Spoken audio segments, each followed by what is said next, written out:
on the moon. Sorry, can we try again? Just keep going. Okay.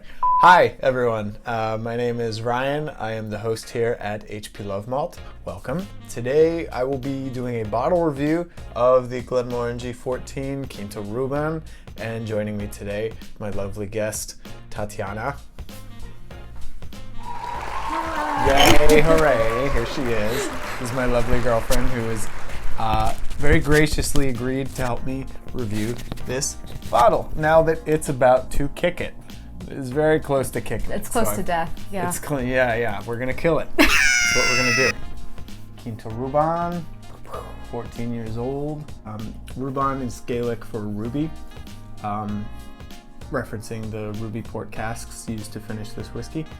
Quinta is a port designation, like a region, I believe. Go look it up. That's homework. Don't.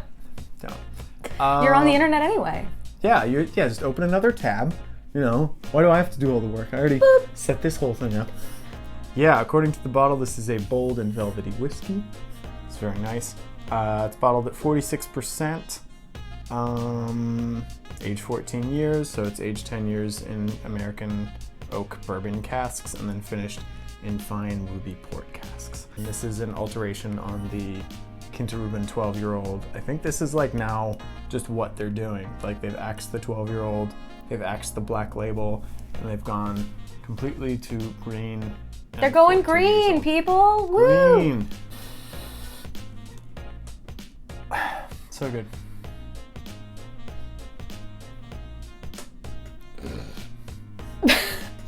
Based on all the rantings and ramblings about Scotch I've given you, just tell me real quick what you can tell me about this right here. Okay. Well, it's Scotch from Scotland. Yes. I can tell you that. I can also tell you that it's been distilled in Scotland since 1843 because it says so on the bottle. Right. Do you want to tell the people why you started this channel? Oh yeah.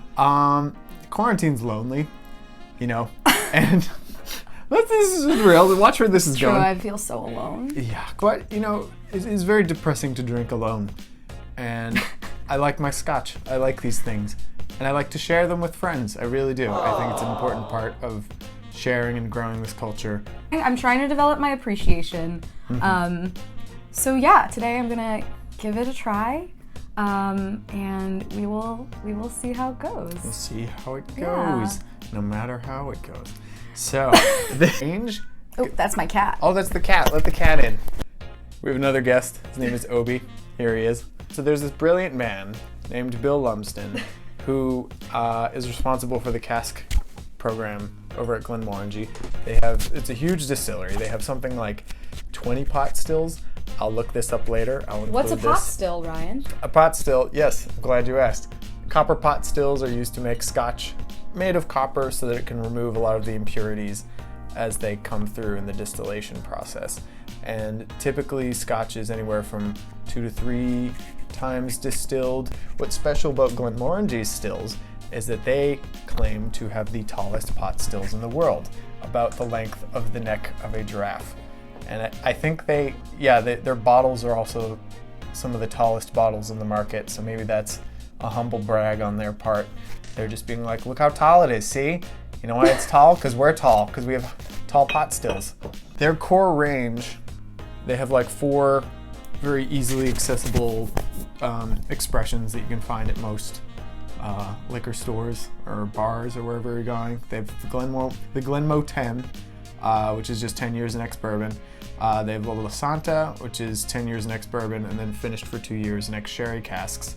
The Quinta Ruban, which is 10 years in ex-bourbon and 2 years in port casks, ruby port, so unaged. And then the Nectar d'Or, which is aged in French Sauterne casks, which is a type of dessert wine. I don't know how long. Ooh la la. But recently, I think last year, Glenmorangie decided, hey, why don't we slap an extra 2 years onto the maturation of our beloved Quinta Ruban? And hence, the Quinta Ruban 14 was born. It has a green label instead of a black label. and as a result, it is has a sort of deeper, richer, sort of more mature presentation than the original Quinta Ruban 12. We love rich and mature. Rich and mature, yes. Okay, it smells good. How would you describe that? It smells nice. It does, yeah, the longer I've had it, you definitely get the port influence. You get, actually, why are we doing this? I can just pour a glass. But no, always smell the cork. I put some in the glass here, in my Glenmorangie glass. I promise I'm not like a huge hardcore Glenmo snob. It's just, I just have this glass, so why not use it?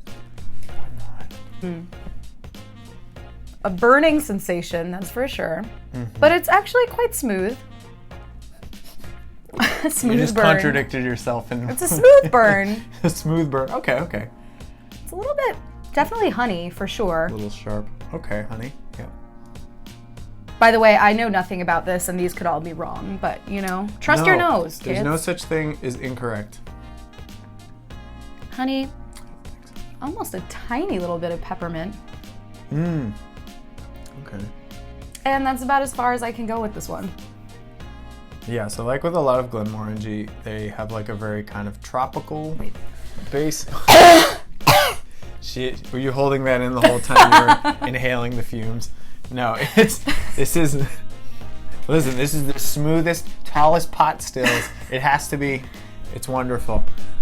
Yeah, so you're getting like a nice mix of like fruitiness and like berries and like light kind of fruits, like, I don't know, a little strawberry, a little bit of pineapple. That's a thing that they, you know, Glenmorangie, even if you just have the 10-year-old, which this is comprised of, this was born from the 10-year-old, you just added 4 more years of maturation in port casks.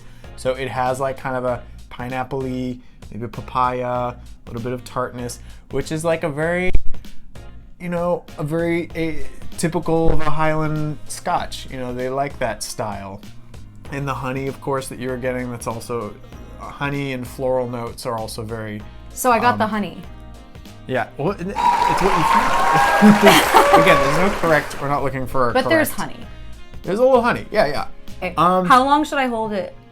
However long. It's important. I don't know. I like to swish it around and so you get it on all parts of your tongue, because you do detect different types of tastes stronger on different portions of your tongue.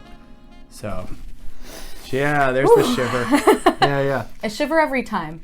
But that's very strong honey for sure. But as a civilian, I will say it definitely like you feel different things on different parts of the tongue. So it's a little bit kind of more spicy toward the back, a little smoother toward the front. How's the finish? Is it still in your tongue? Has it changed at all? Yeah, the finish is sort of like almost like the taste of black pepper in the aftertaste, I would say. Yeah. It's a little bit savory, savory, if I could use that word. Tiny savory. Yeah.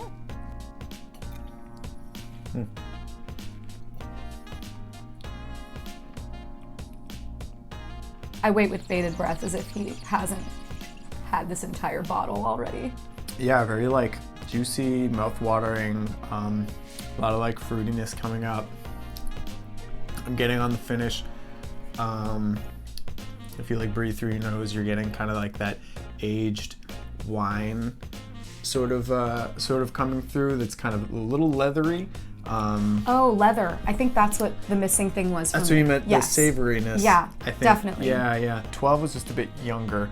And with this, you're definitely getting a deeper, sort of richer experience with that extra 2 years. So these days, as single malts are becoming more and more popular all over the world, a lot of distilleries are kind of like cutting off age statements and, you know, discontinuing certain things. And so it was very commendable of Glenmorangie to slap another 2 years on there. And I got this bottle on sale, but I got it for only $46, which is a steal for this, I would say. It's like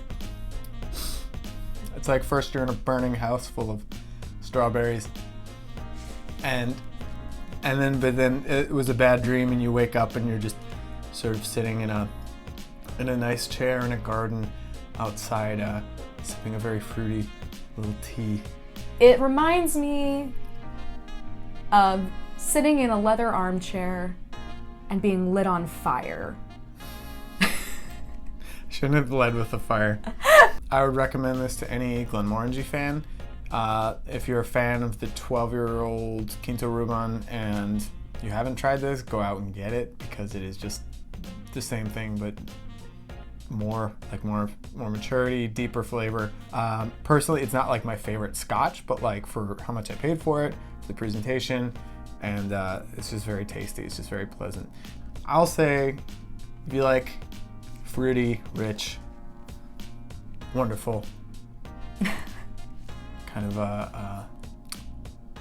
what's the word I'm looking for? Very kind to your palate. It's very sweet and approachable. Give it a shot because it's really quite something. Give it a shot. No, shoot it. Don't shoot Sip it. Don't. Here, I got something for you. Hold on. Aww. Yeah. Let me grab something for you. We can edit this out, right? Yep. Try to find a beer with a sort of similar kind of profile to what we're tasting right now. Here, strawberry tart IPA. Yay! Yes. Strawberry letter 23. You guys are getting a double review. You're very fortunate. Yeah, 7.1 alcohol by volume.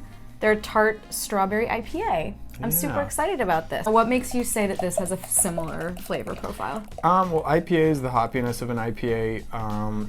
Usually, at least in my opinion, has sort of a fruity, like tropical fruit kind of background to it. So you'll get like mangoes and papaya and like a little pineapple, especially pineapple, like the tartness of it.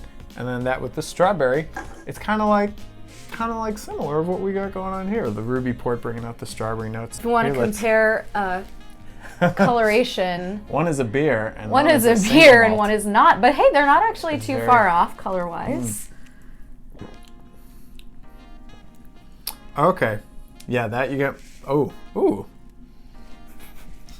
Yeah, Ooh. It's nice. Yeah, you get like kind of tart pineapple, and then like the sweet strawberry is kind of like an undertone. This one's really good. This one's definitely lighter than I was expecting for the alcohol content. But you for sure get like the mango papaya. It's not too terribly sweet, but it's definitely there. This is super tropical, super fresh. Not too strong on the hops, I will say. No, he agrees. But one thing I will say, having gone through a whole bottle, I had this bottle like 10 months ago, and Ralphie mentioned something about there being this kind of floral note at the very beginning that I noticed, and it sort of disappeared since I've had it open and air's gotten at it for a few months. I kind of like Roy from Aquavita's philosophy of like getting to know whiskey from the neck to the heel. It changes a lot, and there was this kind of floral note at the very beginning that was very strong, very aromatic when you like pour it out, and it's still kind of there, but it's lost a little bit of like the complexity that it had before. So would you say it starts feeling like lying in a bed of chocolate with, you know, like passion fruit sort of memory foam, and by the end of it you're in a burning house of strawberries? Is that correct, would you say? Yeah, but like it's a nice fire. It's a good fire. Yes, Glenmorangie, Quinta Ruban, 14 years old. I give it a recommend. Tati, we'll go with the... I will say recommend, actually. Recommend to try it at least. Thank you for tuning in. This has been HP Love Malt. Love your malt and love yourselves. Thank you. Have a good night. That's so cute.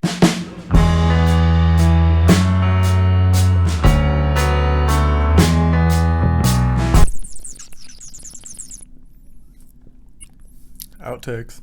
Just be like, call them up and be like, hey, do you want a drink with me on camera for free? You don't have to bring anything. That sounds like you're luring somebody into a It murder. does. I'm just luring them into this. It this was thing Ryan that we're in the doing here. library with the whiskey. Yeah. What if we gave him some? Let's not do that. What if we gave him some? Call PETA. What would you do? What would you even do? You can't do anything here on your computer. Let's give scotch to the cat.